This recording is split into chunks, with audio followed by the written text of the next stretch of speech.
नमस्कार जय जगन्नाथ जय गुरु। तो आज थिला 16 फेब्रुआरी जोटा कि भुवनेश्वर ठाकुर अनुकूल चंद्रंकर 137तम जन्म महोत्सव पालन होता।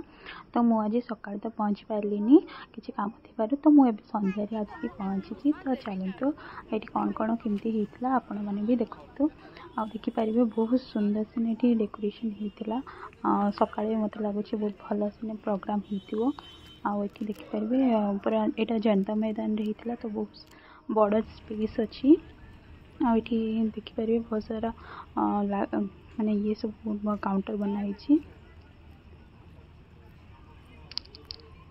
आबे संध्यारे ये व्हाइट पेंट प्रोग्राम था तो मुझे भी एक्चुअली देखा जेहेतु यहाँ मो आगर व्हाइट पेंट प्रोग्राम देखी सारी बिना माने कौन करें बिना फ्री रे जदि आपको लाइव कंसर्ट देखा अच्छी तो निश्चय व्हाइट पेंट को थोड़े शुणिबे आपन को पूरा फील आसो बैंड रो कॉन्सर्ट से भी ठाकुर भजन को लेकिन एमती नहीं कि ठाकुर भजन अच्छे बोलिक आपको बोरिंग लगे एमती एकदम नुहे ठाकुर भजन थी भी व्हाइट पेंट मैंने बहुत सुंदर जो ये अच्छी तो ये एमती ठाकुर को रखाई बहुत सुंदर भाव रखाई आप देखिपारे बहुत सुंदर फ्लावर डेकोरेशन होता।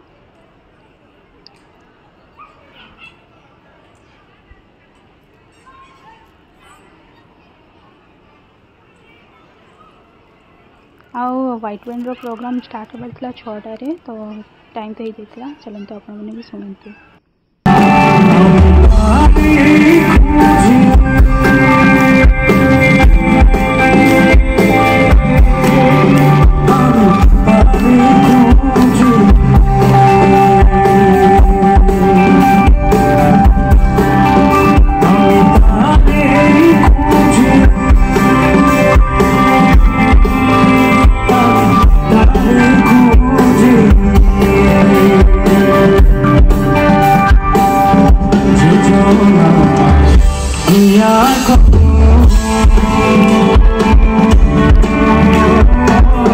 अपना